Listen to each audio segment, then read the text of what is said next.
Good morning, Connecting Waters Charter Schools. Welcome to our February 27th Tiger broadcast. Today is a very special day. After 20 years of service with Connecting Waters, we are interviewing our executive director live here at our Connecting Waters Tiger broadcast studio.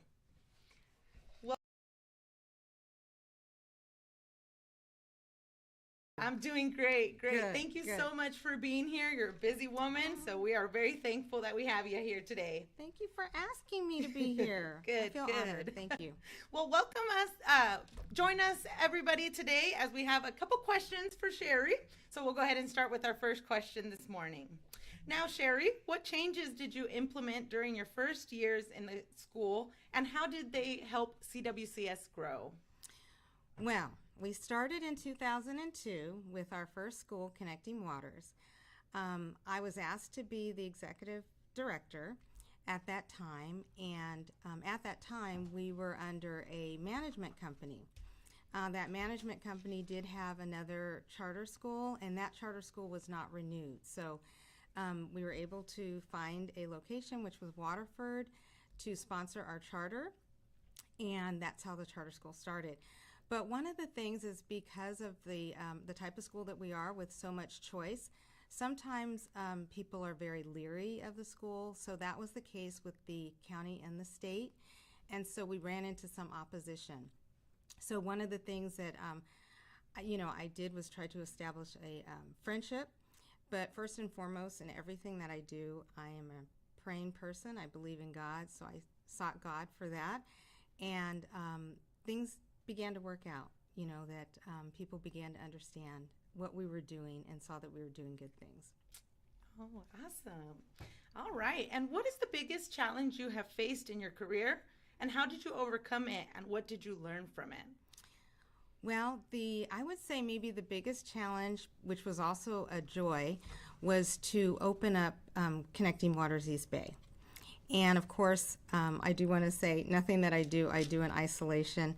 We couldn't do anything that we have done with Connecting Waters without wonderful employees like yourself, our teachers, our administrative staff. We all work together very hard. So I feel like God is really blessed with an amazing team. So that has been really, really great there.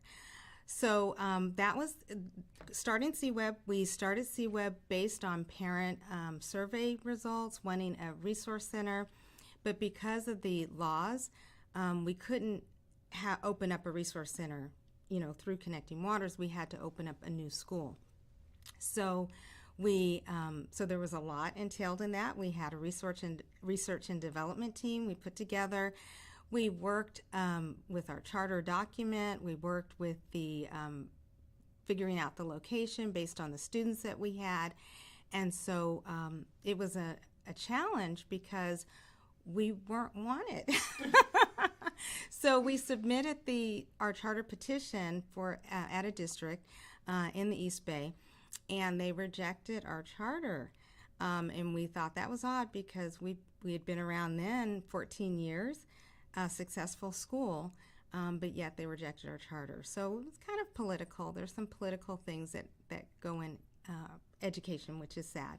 But anyway, so we went ahead and we had to appeal to Alameda County Office of Education, and they did a full review of our school, which was really great because they said, I don't know why they rejected you. You guys are doing everything right. You're doing a wonderful job. And so Alameda County, they approved our charter, and so we've been chartered through them. But then we didn't know that there was a law that was going to change that caused us to have to decide whether we were going to keep running Connecting Waters and its resource center in Modesto, or if we were going to close it down and try to find a location in Waterford for all the students that we had. And there just wasn't anything in Waterford. So the team, our admin team, decided we've been a presence here in Modesto for 15 years. Let's continue in Modesto. So it was a challenge with CWEB, But because we had that challenge with CWeb, we were able to very quickly pivot and start a new charter, Central Valley, sponsored by a district in Modesto. Awesome. Yeah. That's amazing. All right. And what are 3 biggest accomplishments of Connecting Waters Charter Schools? I would say the biggest accomplishment, I mean, there's so many, just like when you asked about challenges, there have been so many challenges through the years. Accomplishments, I would say I get a great joy out of knowing that we have graduated thousands of students over the last 20 years, 20 plus years. It's neat when I go to some place and I tell them where I work and they say, oh, my son went to Connecting Waters, or my daughter went. So that's a joy and an accomplishment. And knowing that for some students, they may have dropped out if there wasn't a Connecting Waters. So that's a wonderful accomplishment. I'd say also having our resource centers and building CV was an accomplishment. And of course, opening up the 3 charters was a wonderful accomplishment. So the 2 other charters, so we have 3 charters. The 2 are replicas of Connecting Waters, which is great. Yes, awesome. All right. And what do you think are the biggest challenges our schools will face in the next 5 years and want our families to be aware of and help us face these challenges as a team? Right. I'm surprised to say I don't really see any big challenges coming our way, but I do know that we, with our team, we are able to meet every challenge in a positive way. So we're ready. All right. Awesome. Well, thank you, Sherry, so much. We appreciate you being here and everything you do for us as employees and our families joining us today. I'm sure we're all so thankful to have you as our executive director and CEO for our school. So thank you so much for being with us. Thank you, Mayra. It was fun. Yes, awesome. Well, thank you everybody for joining us today in our Tiger broadcast. Don't forget, tomorrow, February 28th, is our open house at our Connecting Waters Central Valley School in Modesto, but it is welcomed for all schools. So hope to see you here today. Thank you and have a great rest of your week.